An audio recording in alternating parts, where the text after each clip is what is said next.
Takže čaute všetci, chcem vám ukázať tento mini Teslov transformátor. Viete si to kúpiť na internete, neviem, 5 € to stojí. A je to ten taký obvod iba jeden tranzistor, no sú tu dva, ale ten aj audio vedel urobiť, ale dal som preč. A že jeden tranzistor a rezistor a to je všetko a máte a 2 cievky a máte Teslov transformátor.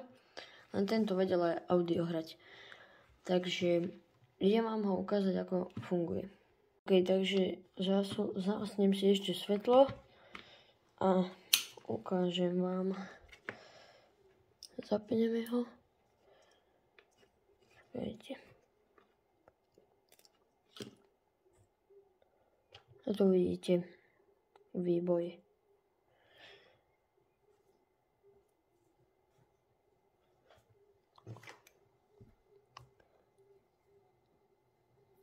Robí to malilinký výboj.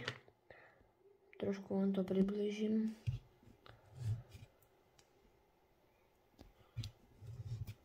Zapnem ešte svetlo. Teraz to nevidieť.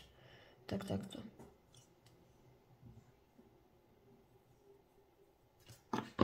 Takže to bol môj mini Teslov transformátor a čaute.